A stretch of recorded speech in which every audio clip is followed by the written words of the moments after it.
শাকিব খানের পরবর্তী ছবি friends once upon a time in Dhaka এর পোস্টার উন্মোচন। একটি নতুন অধ্যায়ের সূচনা ঘোষণা করা হয়েছে।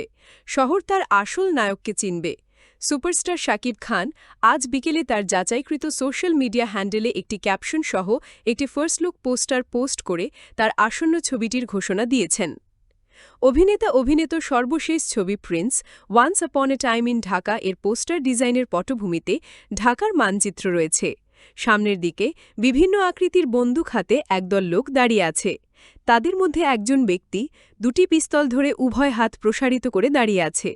প্রথমবারের মতো প্রযোজনা সংস্থা ক্রিয়েটিভ ল্যান্ড শাকিব খানকে নিয়ে একটি ছবি প্রযোজনা করছে। ছবিটি প্রযোজনা করেছেন শিরিন সুলতানা এবং পরিচালনা করেছেন আবু হায়েত মাহমুদ। পরিচালক আবু হায়েত মাহমুদ ইতিমধ্যেই বলেছেন, গুলিস্তান থেকে গুলশান পর্যন্ত দর্শকদের কথা মাথায় রেখে আমরা এই ছবিটি জীবনের চেয়েও বড় স্কেলে তৈরির উদ্যোগ নিয়েছি।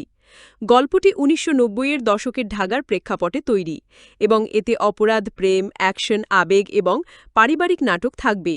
শাকিব খান ছাড়া প্রিন্সের অন্য কোনো কাস্ট সদস্য এখনও চূড়ান্ত হয়নি। ছবিটি ২০২৬ সালের ঈদ-উল ফিতরে মুক্তি পাওয়ার কথা রয়েছে।